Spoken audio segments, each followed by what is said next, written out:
পরাগ গর্ভকোষর প্রতিক্রিয়া, মানে পরাগ রেণু গর্ভমুণ্ডে পড়ার পরে যে গর্ভাশয় যাচ্ছে তারপরে কি প্রতিক্রিয়া তৈরি হচ্ছে।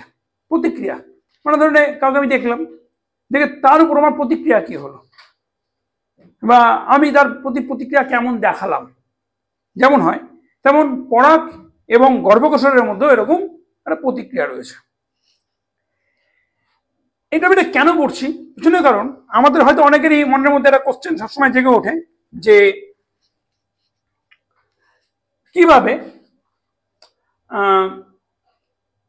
আমের যে পরাগরেণু সে আমেরই স্ত্রী স্তবকের বসে পড়লো।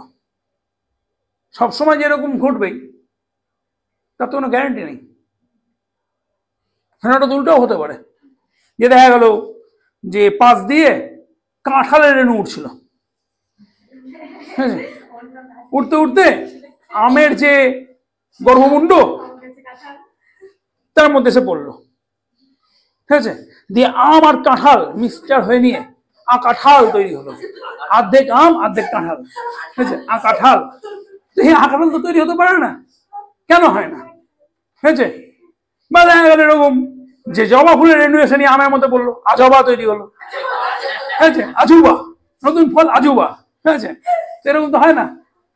তো আমে তো এরকম যদি হয় যে কেমন করে রেণু বুঝতে পারছে যে তার মধ্যে এসে নিয়ে একটা অন্য ফুলের রেণু পড়ছে, বা একই ফুলের রেণু পড়ছে বলে একসেপ্টেবল হচ্ছে, ব্যাপারটা একসেপ্ট করছে।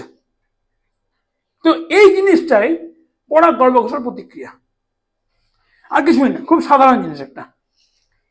এবার আমরা যে জেনেছিলাম গর্ভমুণ্ড, গর্ভদণ্ড, গর্ভাশয়, এর মধ্যে রেণু এসে পড়লো, একটা এরকম রেণুর লম্বা নল তৈরি হলো, নির্ণীত নিউক্লিয়াস, ডিম্বক কোষ, সহকারী কোষ, প্রতিবাদ কোষ সমষ্টি রয়েছে।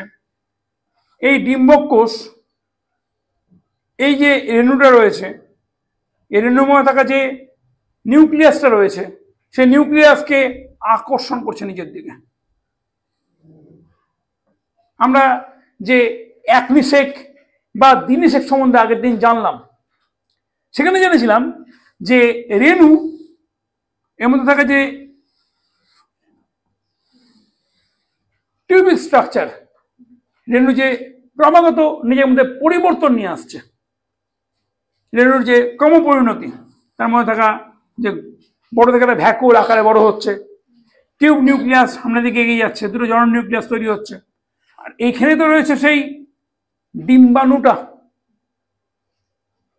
মানে একটা তার দিকে তো আকর্ষিত হয়ে যাচ্ছে। যদি একই প্রজাতির হয় তাহলে আকর্ষণটা হবে, যদি ভিন্ন প্রজাতির হয় তাহলে তো আকর্ষণটা হবে না। তাহলে এই একই প্রজাতি হওয়ার জন্য যে আকর্ষণ হচ্ছে তার জন্য কোনো কেমিক্যাল কম্পাউন্ড তো অবশ্যই রয়েছে এখানে। সেটা কি বলছে? ক্যালসিয়াম বোরন ইনোসিলেটিভ সুগার কমপ্লেক্স নামক একটা রাসায়নিক পদার্থ রয়েছে, যার প্রভাবে এই স্ত্রী যে রেণুটি রয়েছে, অর্থাৎ ডিম্বাণুটি রয়েছে, স্ত্রী রেণু মানে ডিম্বাণু, তার দিকে পুংরেণু, ঠিক আছে, আকর্ষিত হচ্ছে, এবং পরাগ আর গর্ভকোষের মধ্যে একটা ক্রস তৈরি হচ্ছে, দিয়ে পরবর্তীকালে এটাই বীজ, এবং যদি আমি বলি দ্বিনিষেকের ক্ষেত্রে পরবর্তীকালে এটাই তোর সিডস এ পরিণত হচ্ছে।